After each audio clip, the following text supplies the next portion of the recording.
Hey folks, this is David. Today I'm going to do a quick video on how I do color correction for these extreme situations in concerts. I posted this picture on Twitter and Adobe reposted it for their before and after Lightroom favorite shots thing. And a lot of people were asking me how I do all this in Lightroom. And I posted on there, the screenshot had the calibration panel, which does a lot of the work, but it's also a mix of color grading and color mixer tools, as well as white balance, of course. So I've got a couple examples here, a couple more extreme color correction examples from this year. This is all from a tour I shot this fall, and it had a lot of really strong color cast, blue, purple. And here's an example of just an image that already had great lighting that didn't need anything but some light white balance and contrast. So that's like ideal, but a lot of times, of course, concerts have less than ideal lighting, like this one of Baby Metal.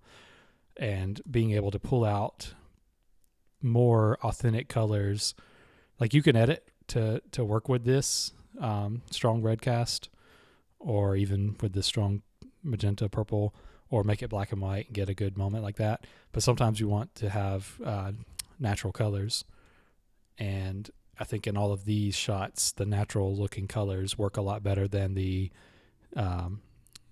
crazy color cast that was on stage, because your cameras can't really make it look as good as your eyes can. Like our eyes have much more dynamic range and everything like that to see more detail and gradient in those color casts than a camera can.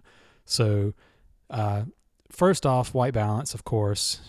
You want your white balance to be corrected. Then you're going to be going through, let's see, I'm going to reset all these so I can show you how each of them work to correct the color.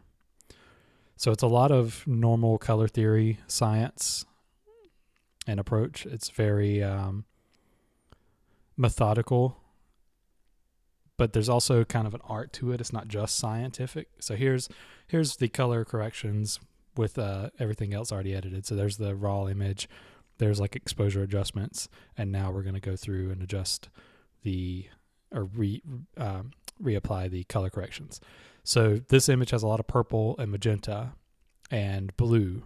So looking on your color wheels here, to get it back towards a normal state, you're going to want to move away from that purple, magenta, blue, which is going to put you up towards the green to orange area, the green, yellow, orange. So naturally we're going to warm up the image, get it away from that coolness, drop the tint a fair bit, and then we're going to go down and warm up our red channel in the calibration. This is the hue for red primary, and we can play with the saturation a little, drop it some.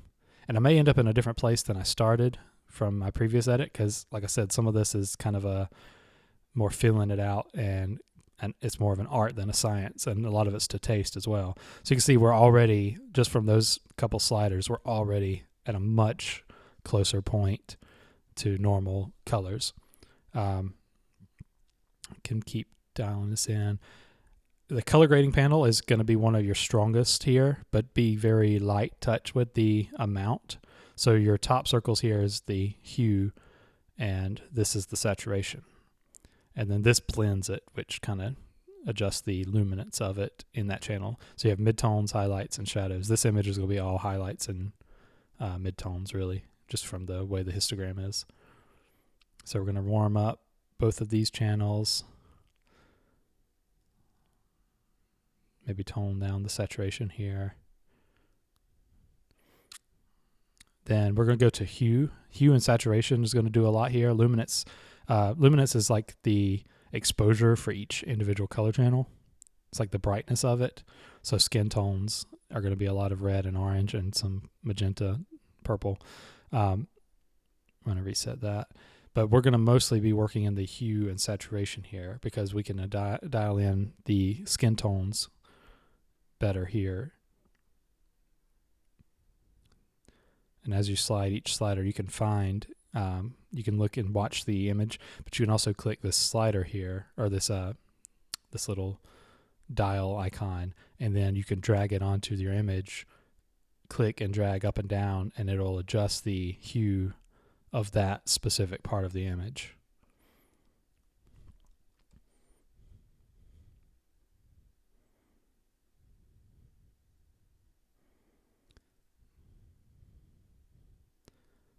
So correcting this one is a mix of warming your image up without introducing too much green.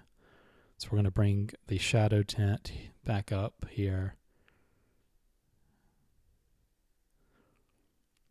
So there's still a little too much blue and green in here, so we're going to drop some saturation from blue. Maybe adjust the hue of it.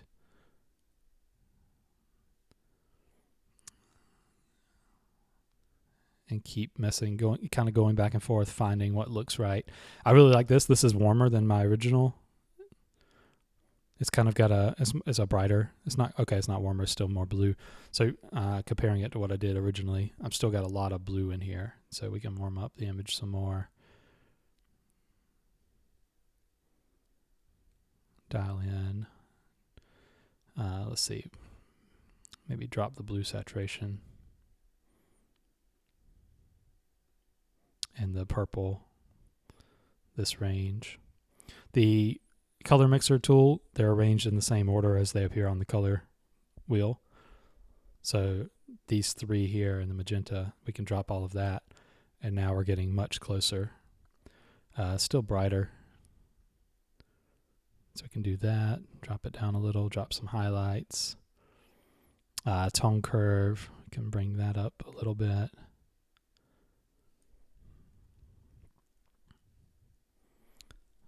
Bring the exposure back, maybe add a little more contrast. I'm kind of liking this edit a little more than my initial one, but that's just how things go when you re-edit. Let's see. So there to there. Still a little bit more magenta and skin tones, so we can go to the hue here. Bring up some saturation.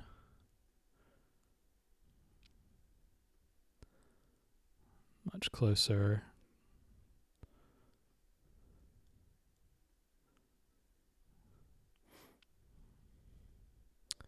That's pretty close, not to be exact.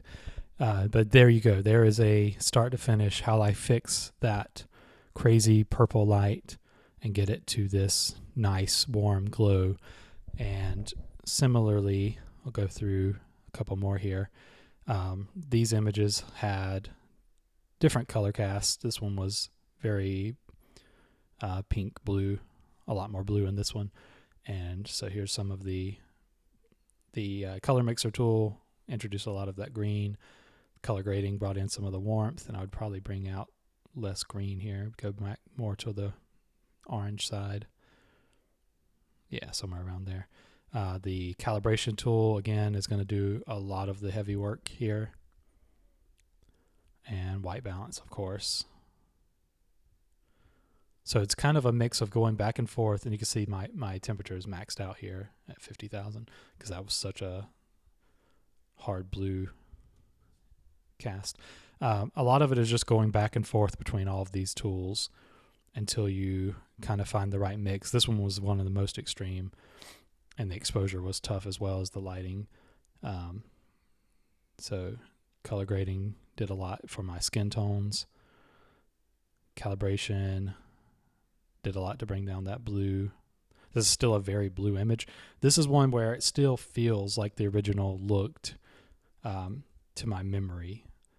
Like it's still a very cool image. It's not like it turned it to a super warm one. And just for contrast, to show you, this image has very little, like no color grading, very little light touch on the calibration, just for Canon color correction. Canon is in general more magenta skin tone.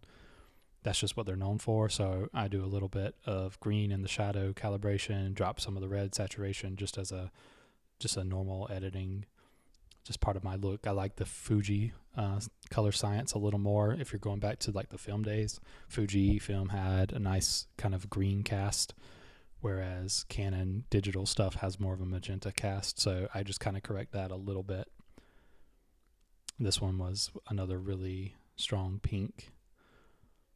And of course, red is like the most common nightmare for photographers, the hard red light that so many concerts use. So calibration brought down some of that. Color grading, I didn't use color grading in this one. This one was almost all white balance and calibration tool. Some color mixer, but not much. So this is a good example of you can do a lot with just a little bit of. So this one I did a heavy green tint in the shadows, full green in the white balance, and heavy warming in the temperature. And that got me all the way from that to that. So that one didn't need as much detailed work in the like color mixer. Could do the same thing, could get there the same way. I can warm it up more here like that. That looks really nice. Both of those are nice. That's just a taste, however you prefer. But that one didn't need it. This one's an extreme one of red. We'll do that real quick since red is the nightmare scenario. And I'm not in love with this image. I didn't deliver this image. I could still adjust it some more to find more of what I would want it to look like. But I just had other images with the same similar composition that didn't have this color issue, so I used those. But to show you how I fixed that, so white balance, didn't do too much, but a lot of color grading here. So the color grading got a lot of that red out, and then the rest came from calibration. You can see how much pink is in their skin without the calibration, and then after it, and a lot of that came from the blue saturation and adjusting the color of the blue channel. We can reset the blue primary, and so there's how much pink was there. So warming up the hue on the red channel and then dropping the saturation in blue got rid of a lot of that pink cast that was left from what the white balance couldn't do, or the color grading. And is there one more? I think that's it. Yeah, back to the original. So there you go. I hope that is helpful. Hope you can save some photos you don't think are usable, or turn what you usually have to go black and white with into a color image. Because I said recently, I love black and white concert photos, but I feel like too often it's easy to rely on them as a crutch when lighting is bad, versus using black and white when it's appropriate for the scene and the moment. And I try to be conscious about using it that way and not using it to rescue bad lighting color or bad lighting in general. So hopefully this is just another tool that you can use to help out your editing. And let me know if you save any pictures this way, if you can get any good results with this method. And I'll see you next time. Thanks.